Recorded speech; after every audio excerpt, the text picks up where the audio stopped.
வணக்கம் and welcome to Sparks academy. இன்னைக்கு நம்ம என்ன பார்க்க போறோம் அப்படின்னு பார்த்தீங்கன்னா, இந்தியன் கோஸ்ட் கார்டுல இருந்து புதுசா ஒரு நோட்டிபிகேஷன் ரிலீஸ் பண்ணியிருக்காங்க. ஸோ இது எந்த போஸ்ட்டுக்கானது அப்படின்னு பார்த்தீங்கன்னா, அசிஸ்டன்ட் கமாண்டர் அப்படின்னு சொல்லக்கூடிய போஸ்ட்டுக்கு ஜென்ரல் டியூட்டி அண்ட் டெக்னிக்கல் போஸ்ட்டுக்கான வேகன்சிக்கு தான் இப்போ அனௌன்ஸ் பண்ணியிருக்காங்க. ஓகேங்களா? ஸோ ஜென்ரல் டியூட்டியில் எவ்வளோ வேகன்சி இருக்கு அப்படின்னா 110 வேகன்சி இருக்கு. ஓகேங்களா?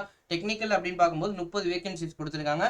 ஓவராலா 140 வேகன்சி சொல்லியிருக்காங்க. ஸோ இதோட சேலரி பேக்கேஜ் அப்படின்னு பார்க்கும்போது 56,100 ரூபாயிலிருந்து 2,25,000 வரைக்கும் இருக்கு அப்படின்னு சொல்லியிருக்காங்க. ஸோ இதுல யார் யார் எலிஜிபிள், எஜுகேஷன் குவாலிஃபிகேஷன் என்ன, எக்ஸாம் பேட்டர்ன் என்ன, சிலபஸ் என்ன அப்படிங்கறதெல்லாம் நம்ம பார்த்துடலாம்.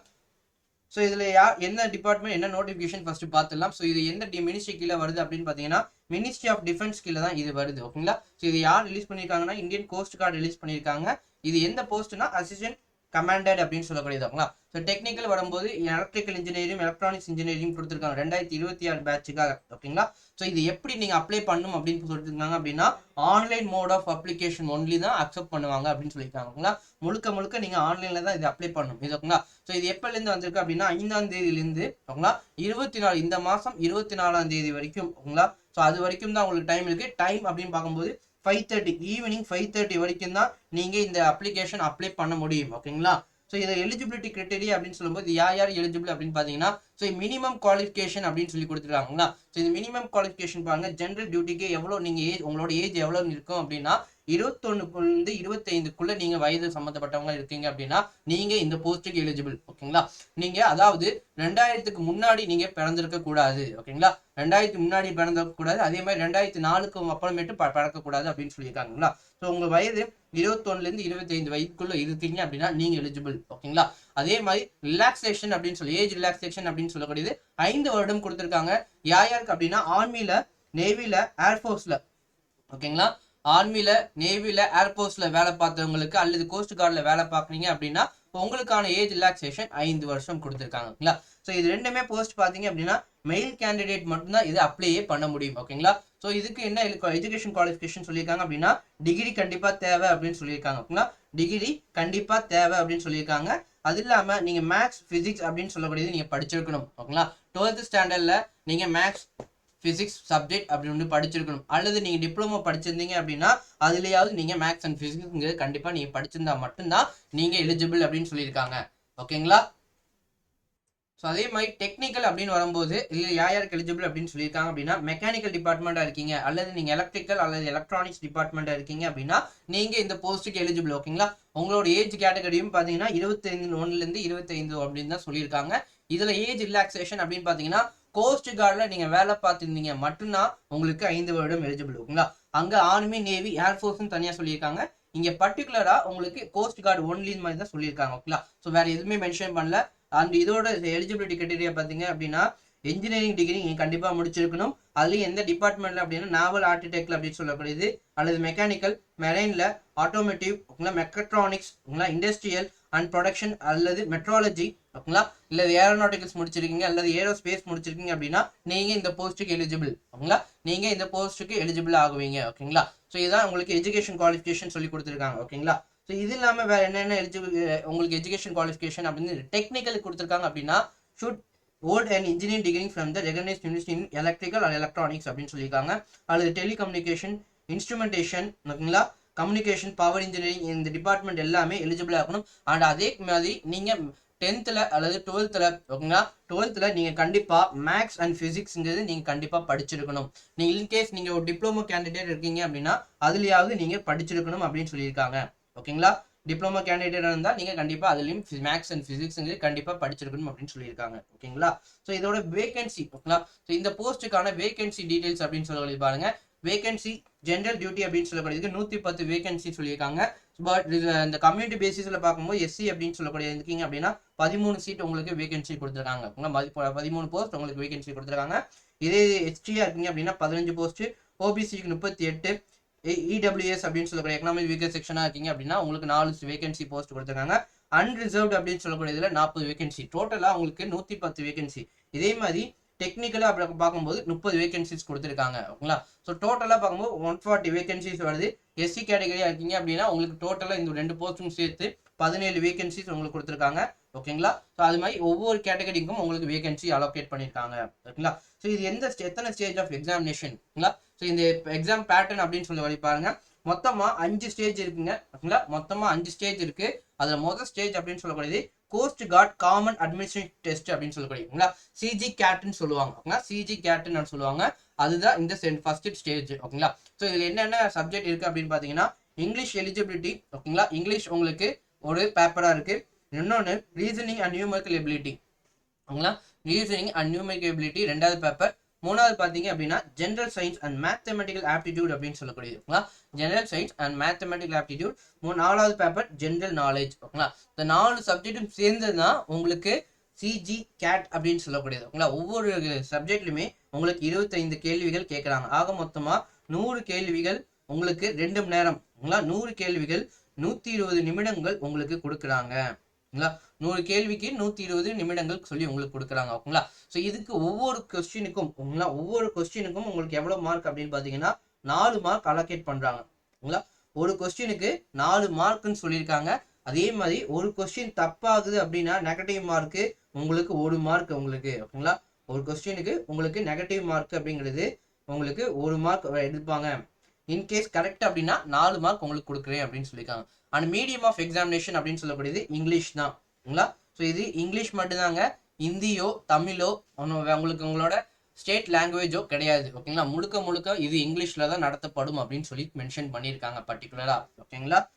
ரெண்டாவது ஸ்டேஜ் அப்படின்னு சொல்லக்கூடியது பிலிமினரி செலெக்ஷன் போர்ட் டெஸ்ட்பாங்க. பிஎஸ்பி அப்படின்னு சொல்லக்கூடியது. ஓகேங்களா. ரெண்டாவது ஸ்டேஜ் அப்படின்னு சொல்லக்கூடியது பிஎஸ்பி அப்படின்னு சொல்லக்கூடியது. ஸோ இதுக்கான சென்டர் அப்படின்னு பாத்தீங்கன்னா நொய்டா, மும்பை, கோவா, சென்னை, கொல்கட்டா, ஷிலோங், காந்தி நகர் அப்படின்னு சொல்லி சென்டர் கொடுத்துருக்காங்க. ஓகேங்களா. ஸோ அங்க போங்க அப்படின்னா சிபிடி அப்படின்னு சொல்லக்கூடியது கம்ப்யூட்டரைஸ் காக்னிட்டிவ் பேட்டரி டெஸ்ட் அப்படின்னு சொல்லி ஒரு நடக்கும். அதே மாதிரி பிபிடி அப்படின்னு சொல்லக்கூடிய picture presentation and discussion test. Group டிஸ்கஷன்ல இருந்து ஒரு பிக்சர் கொடுத்து அதுல இருந்து பிரசன்டேஷன் உங்களோட எண்ணங்கள் எப்படி இருக்கு அப்படின்னு சொல்லி தெரியப்படுத்துக்க குரூப் டிஸ்கஷன் மாதிரி கூட இருக்கலாம். ஸோ இதெல்லாம் பாத்தீங்க அப்படின்னா அந்த சிபிடி அப்படின்னு சொல்லக்கூடியது உங்களுக்கு அப்ஜெக்டிவ் டைப்ல இருக்கும். சிபிடிங்கிறது உங்களுக்கு அப்ஜெக்டிவ் டைப்ல இருக்கும் அப்படின்னு சொல்லியிருக்காங்க. அதுவும் இங்கிலீஷ்ல மட்டும் தான் இருக்கும். Only in English. ஓகேங்களா. ஒன்லி இன் இங்கிலீஷ் அப்படின்னு சொல்லியிருக்காங்க. ஓகேங்களா. அதே மாதிரி பிபிடி அப்படின்னு சொல்லிருக்காங்க பிக்சர் பிரசன்டேஷன் அண்ட் டிஸ்கஷன் டெஸ்ட்னு சொல்றது பாத்தீங்கன்னா நீங்க பேசணும். ஓகேங்களா. குரூப் டிஸ்கஷன் மாதிரி தான் இருக்கும் அப்படின்னு சொல்லியிருக்காங்க. ஓகேங்களா. Expected to speak and discuss in English, Hindi or combination of both. ஓகேங்களா.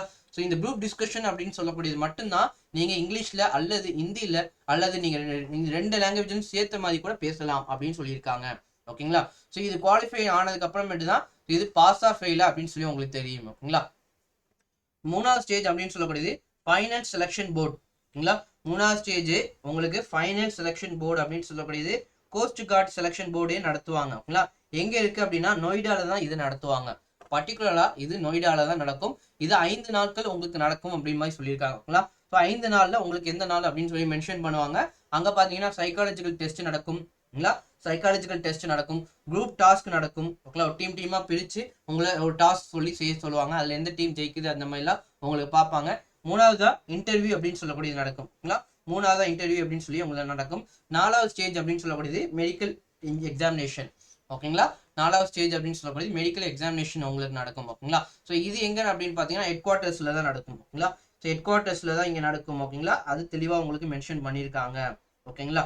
ஸோ 5வது ஸ்டேஜ் அப்படின்னு சொல்லக்கூடிய இண்டக்ஷன் அப்படின்னு சொல்லக்கூடியது. 5வது ஸ்டேஜ் அப்படின்னு சொல்லக்கூடியது இண்டக்ஷன் அப்படின்னு சொல்லக்கூடியது சொல்லி கொடுத்தாங்க. ஓகேங்களா. ஸோ இதுல உங்களுக்கு நீங்க 4 ஸ்டேஜ் 3 ஸ்டேஜ்ல உங்களுக்கு வாங்கின மார்க்கை கன்சாலிடேட் பண்ணி மெரிட் லிஸ்ட் உங்களுக்கு அனௌன்ஸ் பண்ணுவாங்க. ஓகேங்களா. ஸோ அதுக்கப்புறமேட்டு நீங்க ட்ரைனிங் போவீங்க. ஓகேங்களா. ஸோ அதுக்கப்புறமேட்டு நீங்க ட்ரைனிங் போவீங்க. ஸோ இதுதான் உங்களுக்கு 5வது ஸ்டேஜ் அப்படின்னு சொல்லக்கூடியது. ஓகேங்களா. அடுத்து பாத்தீங்க அப்படின்னா இது எப்படி அப்ளை பண்ணணும். ஓகேங்களா. இந்த எக்ஸாமினேஷனுக்கு நான் எங்க போய் அப்ளை பண்ணணும் அப்படின்னு சொல்லி கேட்டீங்க அப்படின்னா நீங்க இந்த HTTP join Indian cost card அப்படின்னு சொல்லக்கூடிய இந்த வெப்சைட்டை ஓப்பன் பண்ணணும். ஸோ அதுல நீங்க ஃபர்ஸ்ட் ரிஜிஸ்டர் பண்ணணும். ஓகேங்களா. ஸோ இந்த வெப்சைட் ஓப்பன் பண்ணதுக்கு அப்புறம் உங்களோட email ID and mobile number இது ரெண்டுத்தையுமே கொடுத்து வெரிஃபிகேஷன் பண்ணணும். ஓகேங்களா. ஸோ கேண்டிடேட் வந்து நீங்க அப்ளை பண்ணும்போது இமெயில் நம்பரும் மொபைல் நம்பரும் கொடுத்தீங்க அப்படின்னா அதுக்கு ஓடிபி வரும். அந்த ஓடிபி நீங்க என்டர் பண்ணதுக்கப்புறம் வெரிஃபிகேஷன் பண்ணணும். வெரிஃபிகேஷன் பண்ணதுக்கு அப்புறம் அதை நீங்க ரிஜிஸ்ட்ரேஷன் பண்ணணும். ஓகேங்களா. ஸோ இதுக்கான multiple entry option entry examination ஸ்கீம்னு சொல்லி உங்களுக்கு அதையும் மென்ஷன் பண்ணி கொடுத்துருக்காங்க. ஓகேங்களா. ஸோ அப்ளை பண்ற லிங்க் இங்க கொடுத்துருக்காங்க. லாஸ்ட் டேட் அப்படிங்கிறது ஞாபகம் வச்சுக்கோங்க 24 டிசம்பர். ஓகேங்களா. 24 டிசம்பர் தான் லாஸ்ட் டேட்டு. ஓகேங்களா. ஸோ அது கேர்ஃபுல்லாக ஞாபகம் வச்சுட்டு அப்ளை பண்ணுங்க. என்னென்ன டாக்குமெண்ட் வேணும் அப்படின்னா உங்களா 2வது ஸ்டேஜ் நீங்கள் ஸ்டேஜ் 1 கிளியர் பண்ணிட்டு 2வது ஸ்டேஜுக்கு நீங்கள் போகும்போது என்னென்ன டாக்குமெண்ட் உங்களுக்கு வேணும்னா 10th 12th கிராஜுவேஷனலு ஓகேங்களா, கிராஜுவேஷனல் அல்லது டிகிரி சர்டிஃபிகேட் உங்களுக்கு தேவைப்படும் உங்களா. ஸோ இதோட இல்லை இன்கேஸ் நீங்கள் ஃபைனல் செமஸ்டரில் அப்படி இருக்கீங்க அப்படின்னா ஸோ அதுக்கான ப்ரொவிஷனல் மார்க் ஷீட்னு சொல்லி கொடுப்பாங்க இல்லையா, ஸோ அது எல்லாமே உங்களுக்கு தேவை அப்படின்னு சொல்லியிருக்காங்க. அண்ட் கேட்டகரி சர்டிஃபிகேட் ஓகேங்களா, கம்யூனிட்டி சர்டிஃபிகேட் உங்களுக்கு கேட்காங்க. இன்கேஸ் நீங்கள் கவர்மெண்ட் அஃபிஷியலில் வேலை பார்க்குறீங்க அப்படின்னா ஸோ அதுலேருந்து ஒரு என்ஓசி கேட்டிருக்காங்க ஓகேங்களா, என்ஓசி கேட்டிருக்காங்க ஓகேங்களா. ஸோ இதோட டென்டேட்டிவ் ஷெடியூல் அப்படின்னு சொல்லக்கூடியது. ஸோ இது எக்ஸாமினேஷன் எப்போ நடக்கும் அப்படின்னு சொல்லி பார்த்தீங்க அப்படின்னா ஃபர்ஸ்ட் ஸ்டேஜ் வந்து 25 ஃபெப்ரவரியிலேருந்து உங்களுக்கு நடக்கும் ஓகேங்களா. இன்னும் 2 மாதங்கள் தான் இருக்குது ஓகேங்களா. ஸோ இந்த டிசம்பரில் உங்களுக்கு 24ஆம் தேதியும் நோட்டிஃபிகேஷன் க்ளோஸ் ஆகுது, அப்ளை பண்ணுறது க்ளோஸ் ஆகும். அதுக்கப்புறமேட்டு உங்களுக்கு 2 மாதங்கள் கழித்து உங்களுக்கு ஃபெப்ரவரி 25ஆம் தேதி முதல் எக்ஸாமினேஷன் நடக்கும் ஓகேங்களா. அடுத்த மாதமே மார்ச் 25ஆம் தேதி ஓகேங்களா, மார்ச் 25ஆம் தேதி 2வது எக்ஸாமினேஷன் நடக்கும். ஸ்டேஜ் 3 அப்படின்னு சொல்லக்கூடியது ஏப்ரல் அண்ட் அக்டோபரில் நடக்கும் ஓகேங்களா. ஸ்டேஜ் 4ங்கிறது மே அண்ட் நவம்பரில் நடக்கும். ஸ்டேஜ் 5ங்கிறது டிசம்பரில் நடக்கும் ஓகேங்களா. அப்போ இந்த எக்ஸாமினேஷன் மொத்தமாக நீங்கள் 5 ஸ்டேஜையும் கவர் பண்ணுறதுக்கு உங்களுக்கு ஆல்மோஸ்ட் 1 இயர் ஆகுதுங்க ஓகேங்களா. ஆல்மோஸ்ட் 1 இயரில் உங்களுக்கு ஃபைனலாக உங்களுக்கு ட்ரைனிங் ப்ராசஸ் இருந்து ப்ரொமோஷன் எல்லாமே கம்ப்ளீட்டடாக முடிஞ்சிடும் ஓகேங்களா. ஸோ இதுக்கான ரேங்க் ஓகேங்களா, இதுக்கான சேலரி பேக்கேஜ் அப்படின்னு சொல்லி பாருங்க ஓகேங்களா. ஸோ சேலரி எவ்வளோ அப்படின்னு பார்த்தீங்க அப்படின்னா அசிஸ்டன்ட் கமாண்டன்ட் அப்படின்னு சொல்லக்கூடிய போஸ்ட்டுக்கு, ஸோ அசிஸ்டன்ட் கமாண்டர் அப்படின்னு சொல்லக்கூடிய இந்த போஸ்ட்டுக்கு பார்த்தீங்கன்னா பே லெவல் அப்படின்னு சொல்லக்கூடியது பே 10 ஓகேங்களா. பே 10ல் உங்களுக்கு லெவல் கொடுக்குறாங்க. ஸோ இதுக்கான ஸ்டார்டிங் பேசிக் பே எவ்வளோ அப்படின்னா 56,100 ரூபாய் ஓகேங்களா, 56,100 ரூபான்னு சொல்லி மென்ஷன் பண்ணியிருக்காங்க. அதேமாதிரி டெப்யூட்டி கமாண்டன்ட் அப்படின்னு சொல்லக்கூடிய பே 11 பார்த்தீங்கன்னா 67,700 ரூபாய். கமாண்டர் அப்படின்னு சொல்லக்கூடியது பார்த்தீங்க அப்படின்னா பே 12ல் இருக்கு 78,800 ரூபாய் இருக்கும். கமாண்டர் அப்படிங்கிறதுக்கு 1,23,000 ரூபான்னு மென்ஷன் பண்ணியிருக்காங்க. டிஐஜியா இருக்கீங்க அப்படின்னா 1,31,000 ரூபாய் அப்படின்னு சொல்லி மென்ஷன் பண்ணியிருக்காங்க ஓகேங்களா. இப்போ 13ல் வரும் ஓகேங்களா. அதே இன்ஸ்பெக்டர் ஜெனரல் அப்படின்னா 1,44,000 ரூபாய். அடிஷனல் டைரக்டர் ஜெனரல் அப்படின்னா 1,82,000 ரூபாய். அப்படிதான் உங்களுக்கு ஐஆர்கே அப்படியே போயிட்டு இருக்கும் ஓகேங்களா. ஸோ டைரக்டர் ஜெனரல் அப்படின்னு சொல்லக்கூடியது 17 பே 11 ஓகேங்களா, 2,25,000 ரூபாய் வரைக்கும் உங்களுக்கு சேலரி கிடைக்கிறதுக்கு வாய்ப்புகள் உண்டு ஓகேங்களா. ஸோ இப்படி தான் உங்களுக்கு ப்ரொமோஷன் பேசிஸில் உங்களுக்கு இன்க்ரீஸ் ஆகிட்டே போகும் ஓகேங்களா. ஸோ இப்படி தான் பே லெவல் இருக்கும் அப்படின்னு சொல்லி மென்ஷன் பண்ணியிருக்காங்க ஓகேங்களா. ஸோ இது மறுபடியும் சொல்கிறேன், உங்களுக்கு லாஸ்ட் டேட் அப்படிங்கிறது 24 டிசம்பர் தான் மக்களே ஓகேங்களா. ஸோ அது கேர்ஃபுல்லாக யூஸ் பண்ணிக்கிங்க ஓகேங்களா. ஸோ இந்த நோட்டிஃபிகேஷன் உங்களுக்கு ஹெல்ப்ஃபுல்லாக இருக்கும்னு நினைக்கிறேன். இதோட நம்ம செஷன் முடிச்சிடலாம். மீண்டும் அடுத்த ஒரு நோட்டிஃபிகேஷனோட நாளைக்கு சந்திப்போம். All the best and thank you.